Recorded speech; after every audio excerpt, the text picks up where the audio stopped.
The knock on my front door came at exactly 8:17 on a rainy Tuesday morning. My 6-year-old daughter looked up from the living room floor, her tiny hands still wrapped around the stuffed bunny she'd carried everywhere since kindergarten, and asked in the smallest voice I'd ever heard, "Mom, did I do something bad?" I wasn't looking at her. I couldn't, because the two people standing behind the screen door weren't delivery drivers, neighbors, or friends. Both wore navy jackets with laminated identification badges hanging from their necks. One of them held a thick brown folder. The other was already studying the house like she expected to find something terrible inside. Then the older woman spoke. "Mrs. Claire Dawson," I nodded. "Yes, I'm Jennifer Collins with Child Protective Services. This is my partner, Rebecca Morris." My heartbeat slowed in the strange way it sometimes does when life becomes too unbelievable to process. "There has been a report concerning the safety of your daughter." For several seconds, I honestly believed they had the wrong address. "I'm sorry." Jennifer's expression remained calm. "We received allegations of physical abuse, emotional neglect, unsafe living conditions, and repeated abandonment." Every word felt impossible. "I think you've made a mistake." "I hope we have." She held my eyes, "but we still have to investigate." Behind me, I heard tiny footsteps. Lily. She stopped beside my leg and wrapped both arms around it. She always did that around strangers. Jennifer immediately softened her voice. "Hi there." Lily didn't answer. Instead, she buried her face against my jeans. I rested one hand on the back of her head without thinking. The gesture was automatic, protective. Jennifer noticed. Everything about her job required noticing small things. "Would you mind if we came inside?" For one impossible second, I wanted to slam the door, to tell them to leave. To protect my daughter from strangers asking questions she shouldn't have to answer, but refusing would only make everything worse, so I stepped aside. "Come in, my name is Claire Dawson." I was 34 years old. For nearly 11 years, I had worked as a pediatric emergency nurse at Seattle Children's Hospital. Every shift, I comforted frightened children, held newborns while exhausted parents cried, sat beside hospital beds during the worst nights of people's lives. I knew exactly what real child abuse looked like, bruises hidden beneath long sleeves, children flinching before adults even raised a hand, tiny voices that apologized for things that were never their fault. Those children stayed with me long after every shift ended. Maybe that's why becoming Lily's mother, after losing my husband, changed me forever. 6 years earlier, my husband Daniel had been killed by a drunk driver only 3 weeks after Lily's first birthday. One phone call, one police officer standing on my porch. One sentence that divided my life into before and after. For months afterward, I survived 1 hour at a time, not because I was brave, because Lily still needed breakfast. Still needed bedtime stories, still needed someone to convince her monsters couldn't fit inside closets. Children don't stop growing because adults are grieving, so neither did I little by little. We built a quiet life. Every Saturday meant pancakes shaped like dinosaurs. Every Friday night became movie night under blankets in the living room. Every bedtime ended exactly the same way. "I love you, Mommy, I love you more." "No," she would giggle, "I love you infinity." I always smiled. "You win." Those ordinary moments became everything. Until my parents decided they knew better. Richard and Diane Dawson had never forgiven me for refusing to move back home after Daniel died. "A little girl needs grandparents," my mother constantly reminded me. "She has grandparents, not if we only see her twice a month." My father usually waited until dinner before speaking. "You can't raise a child alone forever." "I'm not alone. You don't have a husband. I have a daughter," he'd say every single time, as if that's enough. Nothing I did ever seemed right. If Lily wore rain boots with a princess dress, you let her dress like that. If she climbed trees, that's not how little girls behave. If she cried after falling, you baby her too much. My mother criticized every meal, every haircut, every birthday party, every parenting decision. At first, I convinced myself they meant well.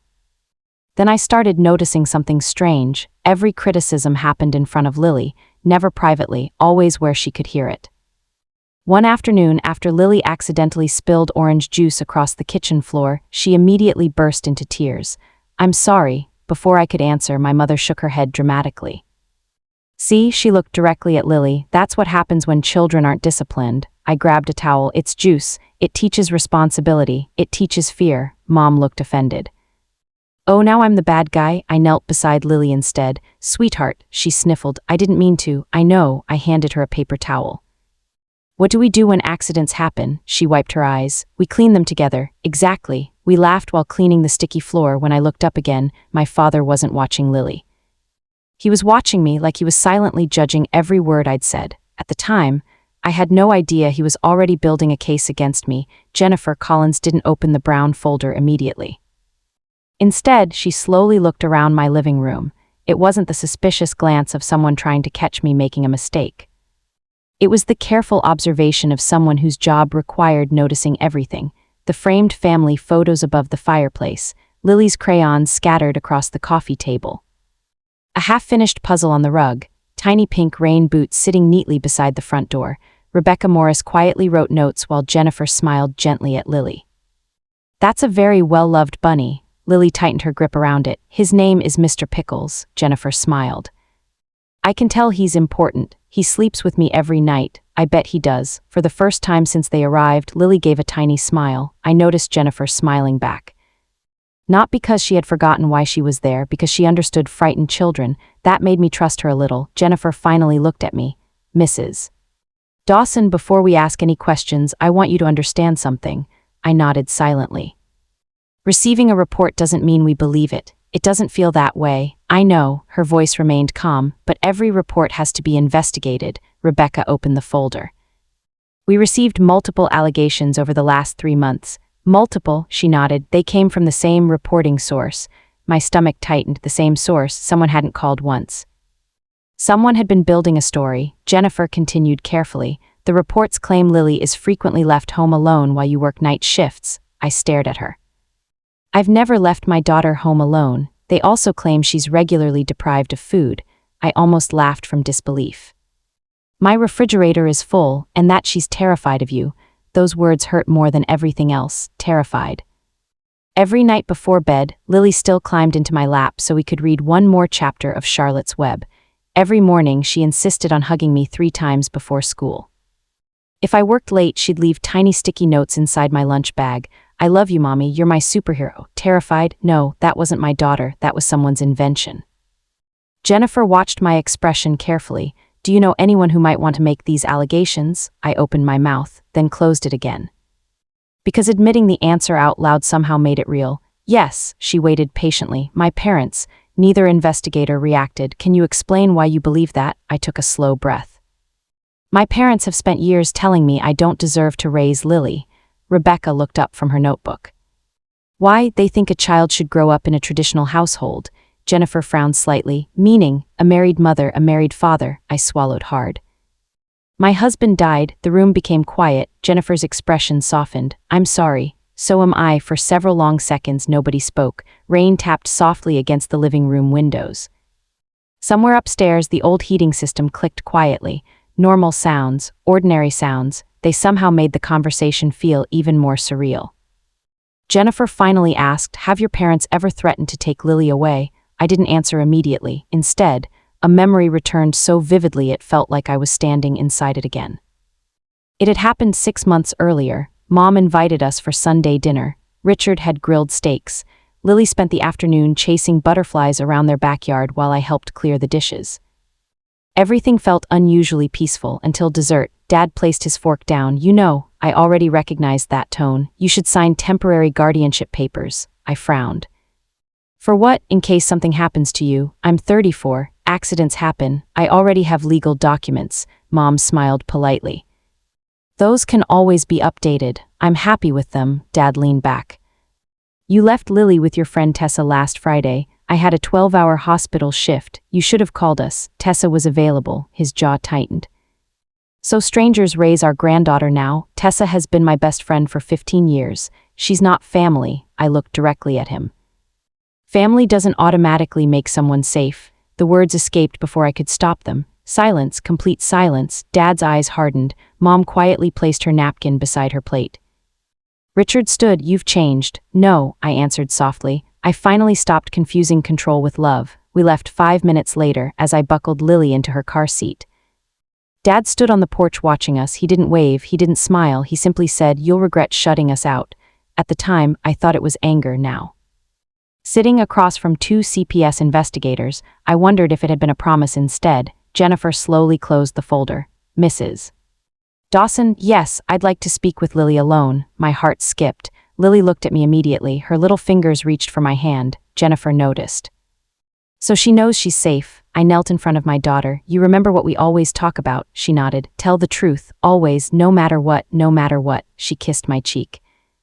I know, Jennifer smiled gently. We're just going to color together for a few minutes. Lily looked at me once more. I smiled. It's okay, sweetheart. She walked into the dining room beside Jennifer. The door remained slightly open. I couldn't hear every word, only little pieces. Who's this? That's Mr. Pickles, does Mommy ever scare you? A tiny pause, then Lily giggled. Mommy cries during Disney movies. Even Rebecca smiled. The interview lasted almost 30 minutes. They colored. Talked about school, about pancakes, about bedtime stories, about Mr. Pickles. Finally, Jennifer returned. She closed the folder. Thank you for cooperating. I searched her face desperately.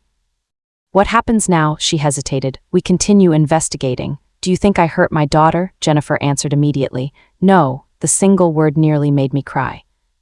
But, she continued carefully, someone has invested significant effort into making these allegations sound believable. My chest tightened.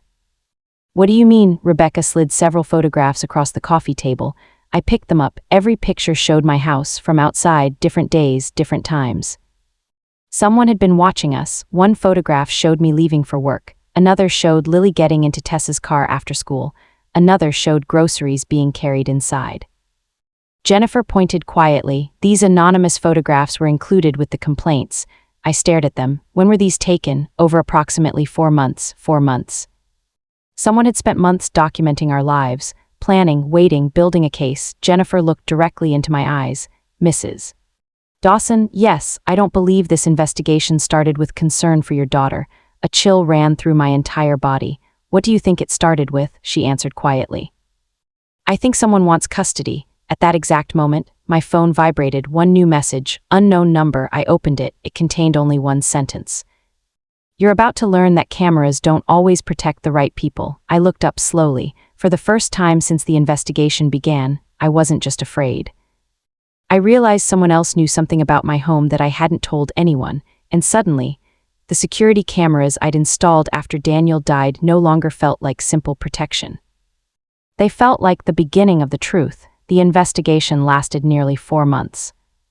While my parents continued telling neighbors, relatives, and even CPS that I was an abusive mother, the evidence quietly began telling a completely different story. My attorney, Elaine Brooks, asked me one question that changed everything. Claire, do you still have the recordings from your home security system? I nodded. I've never deleted them. Every room except the bathrooms had security cameras. I had installed them after Daniel's death so I could check on Lily whenever I worked long hospital shifts. When forensic investigators reviewed the footage, the truth unfolded one recording at a time. The videos showed Lily laughing, eating healthy meals, doing homework with me every evening, and falling asleep after I read bedtime stories. There was no abuse, no neglect, no fear. Then investigators noticed something even bigger. Whenever my parents visited, Richard deliberately provoked arguments while Diane secretly took misleading photos. One recording even captured my father whispering, "Soon she'll lose that little girl," at the same time. Digital investigators recovered emails and text messages proving my parents had planned the false CPS reports months in advance. They had even encouraged neighbors to make anonymous complaints. When the case reached court, the prosecution played the security footage in front of everyone. The courtroom became silent. The videos destroyed every accusation. The judge dismissed every allegation against me and criticized my parents for weaponizing child protection out of revenge. They were held legally responsible for filing false reports, defamation, and interfering with my parental rights. As they were escorted out of the courtroom, my father looked at me and quietly said, "I only wanted what was best for Lily." I looked him in the eyes and answered, "No, you wanted control. You just used Lily as the excuse." He lowered his head without another word. Months later, CPS officially closed the case with a written statement confirming there had never been any evidence of abuse. I framed that letter, not because I needed proof anymore, but because it reminded me that truth sometimes takes longer than lies. A year later, Lily and I moved into a new home filled with sunlight, flowers, and peace. One evening, she hugged me and whispered, "Mom, nobody can take me away now, right?" I kissed her forehead. "No, sweetheart, why?" "Because the truth finally found us." She smiled, squeezed my hand, and together we watched the sunset from our front porch. For the first time in years, I wasn't surviving. I was finally living. Sometimes the people who should protect you become the ones who try to destroy you, but family isn't defined by blood. Family is defined by the people who choose truth over control and love over fear.